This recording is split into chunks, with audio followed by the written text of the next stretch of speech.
Benvinguts i benvingudes al quart i últim capítol del Jo t'ho explico dedicat al gòtic. Sí, ho sé, ho estàs llegint, aquí dalt ho posa, diu que a la península Ibèrica hi ha 3 tipus d'arquitectura gòtica, perquè en efecte parlarem d'això, parlarem de quina és la presència de l'art gòtic a la península Ibèrica i veurem també que l'art gòtic no té un estil únic, sinó que en té més d'un i, per exemple, a la península Ibèrica això es constata perfectament. Y me dirás, profe, ¿y saber estas cosas me va a servir para ligar? No, no et servirà ni tan sols per fer amics, però el que sí que és cert és que saber d'això et permetrà entendre millor allò que llegeixis i sobretot et permetrà disfrutar molt més de les coses que puguis anar veient els dies que viatgis. Així que, com el saber no ocupa lugar, ens hi endinsem. T'hi sembla? Em faig petitet. Mireu, aquí tenim el mapa de la península Ibèrica i veiem que el gòtic francès es troba sobretot a Galícia, Castella i Lleó, al nord d'Espanya, el gòtic mediterrani, com el seu nom indica, a l'antiga corona d'Aragó, i el gòtic mudèjar, malgrat que es dona a tota la península, es dona sobretot al sud de la península, perquè és la zona en què durant més temps hi va haver presència musulmana a la península. Comencem pel gòtic francès. Mireu, aquí en primer lloc veiem la catedral de Lleó, una de les catedrals més imponents de la península Ibèrica. Aquesta vista des d'un lateral permet de veure potser el més característic d'aquest tipus de gòtic, i és el següent, que té força contraforts, però sobretot molts arcbotants. Aquests arcbotants aquí, que permeten aguantar les parets, però alhora permeten també tenir grans finestrals. De manera que és un estil que es caracteritza per la seva verticalitat, tira cap a dalt, però a més, com que pot tenir moltes finestres, a l'interior serà molt i molt lluminós. Es diu gòtic francès, com es podria haver dit perfectament gòtic europeu, perquè és el que predomina a la major part d'Europa, perquè el gòtic té aquesta doble intenció. D'una banda, fer catedrals ben altes i, d'altra banda, aportar molta més llum al seu interior, en oposició al romànic. Si volem veure un altre exemple, per exemple, aquí tenim la catedral de Burgos, declarada Patrimoni de la Humanitat per la UNESCO. Una catedral imponent, majestuosa. Si teniu la sort de veure-la per dins, és espectacular. Mireu com de gran és. Ja està, no té poques coses a dir. Veiem, per exemple, una rosassa enorme, veiem que té 3 naus i sabem que és gòtica perquè té l'arc apuntat, característic del gòtic. Mireu, aquesta és la catedral de Santiago, la coneix bé tota aquella persona que ha fet el camí de Santiago.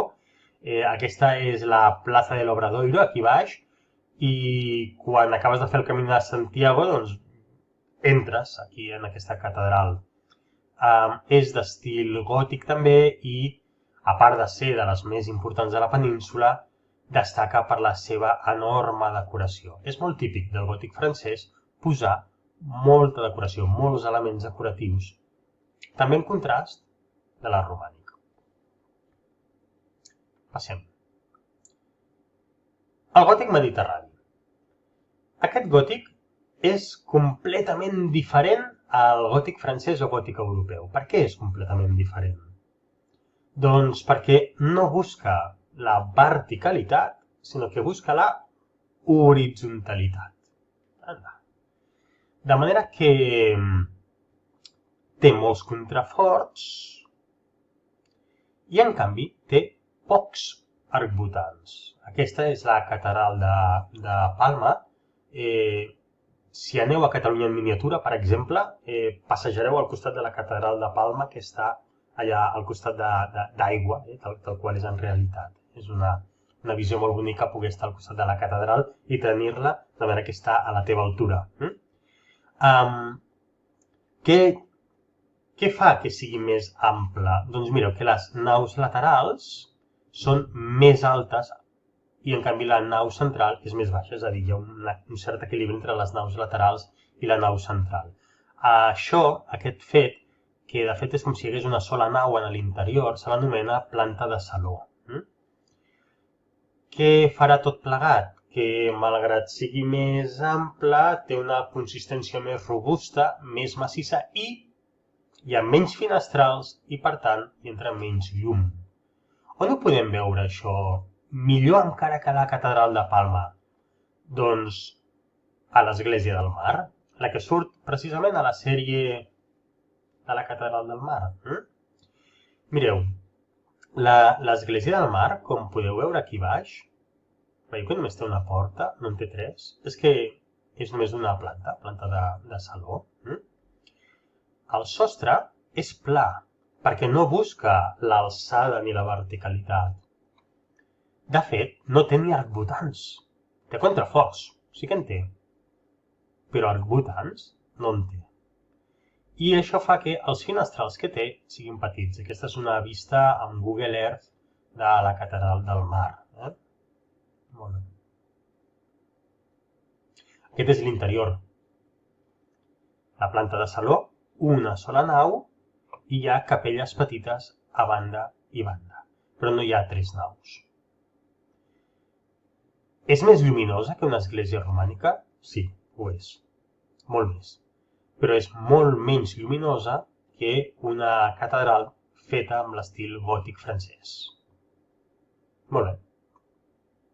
Anem a veure un altre estil. El gòtic mudèjar. Ara algú s'està fixant i dirà, però fet escolat, perquè ja ens has dit que el gòtic mudèjar es troba en aquesta zona i ens estàs mostrant aquí la torre d'una església que està a Terol, al sud de la comunitat autònoma d'Aragó. Com és això? Doncs mireu, de fet, el gòtic mudèjar on predomina, on es va donar més, com deia abans, és en aquesta zona d'aquí, perquè és on hi va haver presència musulmana durant més temps. Recordeu que a Granada hi va haver presència musulmana des de l'any 711 fins a l'any 1492, i per tant, durant 700 i pico d'anys d'història hi ha musulmans aquí.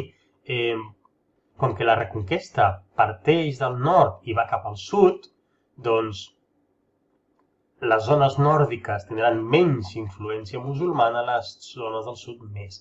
Però influència musulmana n'hi ha a tota la península i, per tant, la trobarem per Toledo i la trobarem també, per exemple, aquí a Terol. Mireu què passa aquí.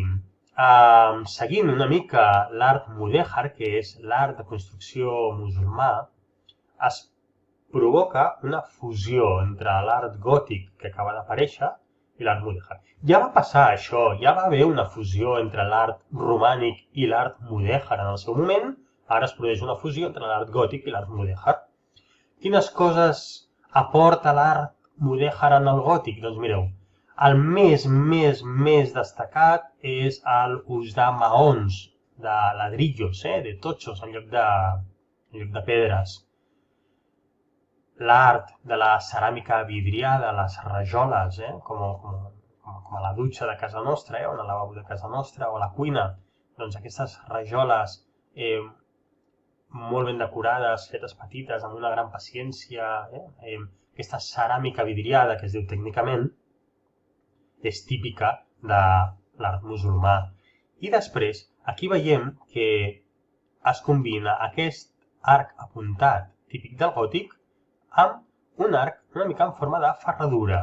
Després ho veurem una mica més detallat. L'arc de ferradura és l'arc típic de l'art mudèjar.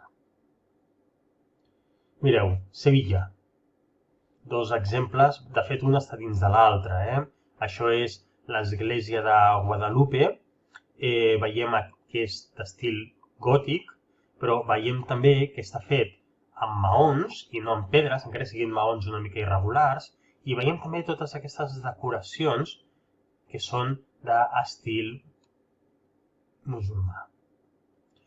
En segon lloc, podem veure que en l'interior de l'església i a la capella de la Guadalupe I aquí també veiem, per exemple, ceràmica i veiem decoracions típiques de l'art mudèjar. Igual que aquí també combina l'arc apuntat amb decoracions d'estil mudèjar. Veiem un altre exemple. Aquí veiem l'església de Sant Marcos de Sevilla. Aquesta és la portalada. La portalada és d'estil, tornem-hi, també el mateix, estil gòtic, però veiem aquí també arc de ferradura. I on el veurem més, l'arc de ferradura? Mireu, aquest d'aquí, aquest arc, és precisament l'arc de ferradura, perquè té aquesta forma de herradura en castellà, ferradura en català, i aquí veiem que té tot el lateral amb arcs de ferradura, encara que l'església està construïda amb arc gòtic apuntat. Una altra de les característiques és que els sostres, les cobertes, les solien fer amb fusta tallada i moltes vegades també policromada, és a dir, pintada de molts colors. I bé, aquí s'acaba la nostra presentació. Ha estat un vídeo, crec que curtet, però intens, i espero que hagueu après moltes coses de l'art gòtic. Sobretot, ara, no us oblideu de dues coses.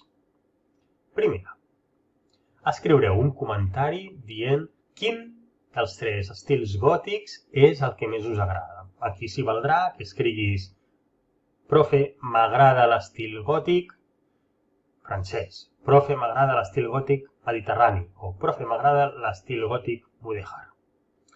No s'hi val, no m'agrada cap. Un dels tres, ens hem de posicionar.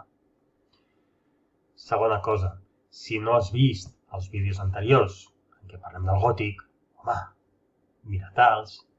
I per últim, si no t'has subscrit encara al canal, ja mateix, sobretot, clic al botó de subscriure't. Vull arribar a 1000. Adéu.